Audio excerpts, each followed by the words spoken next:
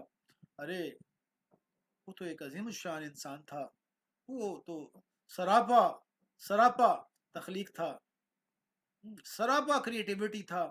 اس کا ہر عمل، یعنی انسان کا تو ہر عمل ہی کریٹیوٹی سے بھرا ہوا ہے. تو اس کو اسٹینڈرڈائزیشن پہ لگا دی. اب اس کارٹون کو دیکھیے ذرا، بہت انٹرسٹنگ کارٹون ہے. اور یہاں پہ ہمارے جو B B A M B A engineering کے جو لوگ ہیں ان کو وہ انجوائے کریں گے اس میں. کہ آپ اگر منظر نامہ دیکھیں تو منظر نامہ جو ہے اس کے اندر یہ پہاڑ ہیں اور یہ ایگریکلچر، تو یہ ایک قسم کا فارم ہاؤس ہے. یہ بارن کہتے ہیں جس میں توڑی ڈالی جاتی ہے، اس کے اندر جانور کو رکھا جاتا ہے اور یہ ایک فینس لگا ہوا ہے. تو یہاں پر دیکھنے میں تو انسان ہے، لیکن بڑا انٹرسٹنگ تبصرہ کیا گیا اس کو. اور یہ انسان بے حس و حرکت کھڑے ہیں، اس کے مقابلے میں یہ دو فرد باہر کھڑے ہیں. اور آپ ان کو دیکھیں کہ یہ ذرا غور و فکر، تدبر اور آپس میں گفتگو بھی شاید چل رہی ہے. اور اس گفتگو کرتے ہوئے یہ صاحب کیا کہہ رہے ہیں؟ یہ صاحب ان میں سے ایک آدمی یہ کہہ رہا ہے، یہ صاحب بولتے ہوئے سگار والے صاحب کو، پیارے بھائی بس 6 ہفتے رہ گئے، بس صرف 6 ہفتے رہ گئے یہ مال تیار ہوگا. اور یہ ایم بی ایز اور بی بی ایز کے اوپر ایک طنز ہے. وہ کہہ رہے ہیں کہ بس 6 ہفتے رہ گئے یہ مال تیار ہونے والا ہے، پھر ہم اس کو بیچنے کے لیے لے جائیں گے منڈی کے اندر. یعنی وہ جو پورا نظامی تعلیم ہے اس نے انسانوں کو ایک پروڈکٹ سمجھا، اس کو ویلیو ایڈ کی، ایک طرح کی چیز بنایا، اس کو بکنے والی کاموڈٹی، بکنے والی چیز بنایا. اور اس کا اب یہ ویٹ کر رہے ہیں کہ ابھی گریجویشن ہوگی، مارکیٹ میں جائیں گے، ان کی قیمت لگے گی. ارے اقبال نے تو یہ کہا تھا، دیار مغرب کے رہنے والوں، خدا کی بستی دکان نہیں. یہ خدا کی بستی دکان نہیں ہے. Human beings are not a commodity. انسان ایک کموڈٹی نہیں ہے جس کو خریدا جائے بیچا جائے.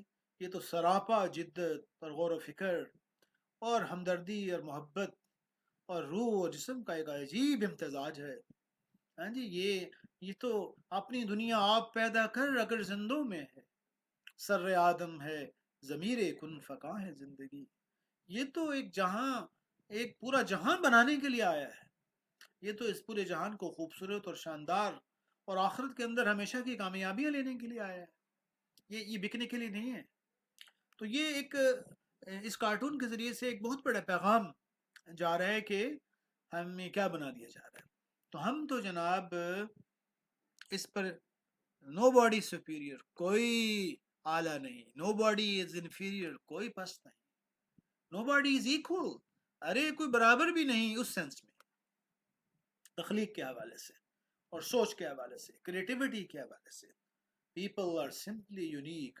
ہر فرد واحد، ہر مرد اور عورت، ہر بچہ اتنا منفرد ہے کہ نہیں ہے اس کا مقابل دو سکے بھائی بھی. Nobody is perfect, everyone is unique. Compare not yourself with anyone. ارے کسی سے مت مقابلہ کرو، else less you spoil God's curriculum.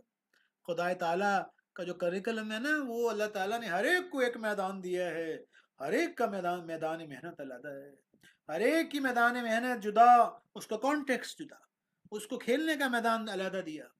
کسی کو صدارت میں، گورنری میں، ملازمت میں، ماں کی حیثیت سے، باپ کی، ہر میدان علیحدہ ہے جس کے اندر اس نے پرفارم کرنا ہے. تو جناب stop comparing yourself with others. ارے مت مقابلہ کرو، میں بھی شاندار ہوں، ارے تم بھی شاندار ہو.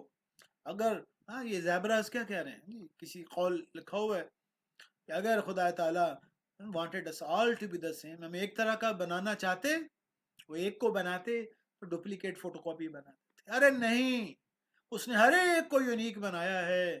اور تو ہم کیوں کسی کو کاپی کریں، ہم کیوں کاپی کریں کسی کو. سیلیبریٹ یو، اپنے آپ کو آپ ہونے کا جشن مناؤ، اپنے آپ کے شاندار ہونے کا جشن مناؤ، اپنے اندر کی عجائب و غرائب کے عجیب ہونے کا جشن مناؤ. جشن مینز اس کو اپریشیٹ کرو اور جھکا دو سر رب العالمین کے آگے. ربنا ما خلقت ھذا باطلا، اے میرے رب آپ نے یہ چیزیں بغیر فائدے کے نہیں پیدا کی. سبحانک فقنا عذاب النار، آپ کی ذات پاک ہے، ہمیں جہنم کی آگ سے بچا دیجیے. تو ہمارے اندر سے پتہ چلے کہ میں مختلف ہوں اور یونیک ہوں. کیا خوبصورت. ہاں جی، وہ بچے کیا کہہ رہے ہیں؟ Each one of us is God's work of art. ارے ہم میں سے ہر فرد واحد، ہر عورت، ہر بچہ اللہ سبحانہ تعالیٰ کی کاریگری کا مظہر ہے. ہمارا دیکھنا، ہمارا بولنا، ہمارا چلنا، ہمارا سوچنا، ہمارا لکھنا. ارے کوئی ایک طرح کا لکھ نہیں سکتا. آپ نے ایک مضمون لکھا، دوبارہ اس کو لکھ نہیں سکتے. ہم اپنی ریپیٹیشن میں یونیک ہیں. ہم ایک دفعہ کام کر لیں، دوبارہ ہم سے ہوگا نہیں. آپ ایک جگہ سے دوسری جگہ چلے، جہاں سے آپ کے نشانات قدم لگے، اگلی دفعہ وہاں لگیں گے نہیں. آپ نے جو لکھا دوبارہ لکھ نہیں سکتے، جو بولا ہے وہ دوبارہ بول نہیں سکتے. اس کے انداز میں، الفاظ میں چینج ہو جائے. تو اس کائنات کا خالق ویریبلٹی اور تغیر کو بنانے والا ہے. اس تغیر کا مالک اللہ رب العالمین ہے، اس نے اس کو بنایا ہے. تو کوئی ایسا انسٹرومنٹ ہونا چاہیے. تو ہم نے انسانوں کو پیمائش پہ لگایا اور میجرمنٹ پہ لگایا. یہ میجرمنٹ سے آگے کی چیز ہے. تو یہ کارٹون بھی بتا رہا ہے کہ جناب اس انٹلیکچوئل فریڈم، اس انٹلیکچوئل آزادی کو کیسے تباہ کر دیا گیا. اسکول جانے سے پہلے یہ بچہ کہہ رہا ہے کہ ارے میں تو وہ پڑھوں گا، وہ ریسرچ کروں گا جب میں چاہوں گا. اور یونیورسٹی میں آ گیا تو اب وہ کیا کہہ رہا ہے، میں تو وہ ریسرچ کروں گا جو میرا پروفیسر مجھ سے چاہے گا. کیونکہ گریڈ لینے ہیں نا، نمبرز لینے ہیں. پروفیسر بن گئے، ٹیچر بن گئے، تو کیا کہہ رہی خاتون، میں تو وہ ریسرچ کروں گی جو میری ٹینیور کمیٹی جو پروموشن دیتی ہے جو کہے گی. اور وہ فل پروفیسر بن گیا اور وہ کیا کہہ رہے کہ ارے میں تو وہ ریسرچ کروں گا جو گرانٹ دینے والی کمیٹی کہے گی. اور جب وہ بوڑھا ہو گیا، ریٹائرمنٹ بھی ہو چکی، ایمیریٹس بن گیا اور 90 سال کا ہو گیا، کمر دوہری ہو گئی، تو اب وہ کہنے لگا کہ یار اب مجھے نا وہ ریسرچ کر لینی چاہیے جو میرا دل چاہتا ہے.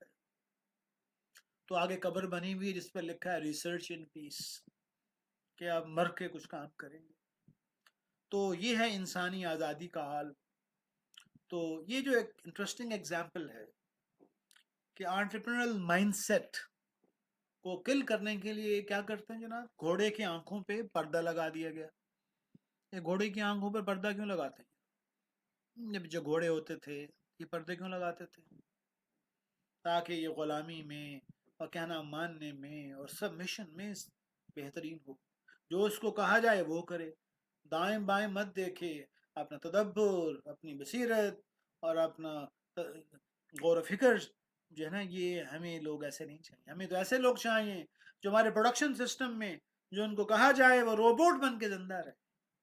تو تخیل کو اور سوچ کو کسی حد تک یہ کبھی ضروری ہوتا ہے، کبھی لگا لیتا ہے لینس، لیکن کسی خاص وقت کے لیے ہو سکتا ہے. لیکن عمومی طور پر زندگی میں انسان کو اس کائنات کے خالق اور مالک اللہ سبحانہ تعالیٰ نے ایسا بنایا ہے کہ وہ تخیل، مشاہدہ، آبزرویشن اور آزاد سوچ، اس سے اس کو زندگی اور انرجی ملتی. تو جناب سب عمومی طور پر یہ آئی بلائنڈس گھوڑوں پہ ساری یونیورسٹیوں نے مل کے، سب نے مل کے یہ پردے لگائے اور پردہ لگانے کے کارخانے بن گئے. تو اس سوچ سے، اس کریکولم سے، اس کانٹینٹ سے، اس امتحان سے، اس مڈ ٹرم سے، اس کوئز سے وہ ایسے پردے لگے کہ وہ بچہ وہی سوچ سکتا ہے. اور جب وہ سوچتا ہے تو پھر کیا ہوتا ہے، وہی کام کرے گا. Standardised approach. تو ہمارے جو بچے اسٹینڈرڈائز یونیورسٹیز میں آتے ہیں تو انٹرپرینوریل جدوجہد کرنا ان کے لیے مسئلہ ہو جاتا ہے، کیونکہ آنکھوں پہ پردے لگ گئے. تو آنکھوں کے پردے لگانے میں کوئی یونیورسٹی 1 کروڑ لیتی ہے، کوئی 1.5 کروڑ لیتی ہے، کوئی 40 لاکھ لیتی ہے، کوئی 30 لاکھ لیتی ہے. تو یہ پیسے لگ کے پردے لگے، یہ تو ہینڈی کیپ ہو گئے. تو یہ تو جناب ایک مسئلے میں پڑ گئے. تو یہاں پہ ہم یہ کہتے ہیں کہ انٹرپرینل مائنڈ سیٹ یہ کہتا ہے کہ جناب ہم اپنی آنکھوں، ہم سبمسو اس کانٹیکسٹ میں تو ہوں گے لیکن سوچ کر ہوں گے. ہم خدا تعالیٰ کی بندگی میں آئیں گے تو سوچ کر آئیں گے کہ اس کائنات کا مالک اللہ رب العالمین ہے. لیکن جب دنیا کے میدان میں ہم چلیں گے تو جہاں جہاں جس دائرے میں ہم آپریٹ کرتے ہیں اس کے اندر ہم جو اپنے تخیل کو اور سوچ کو اور ورائٹی کو استعمال کریں.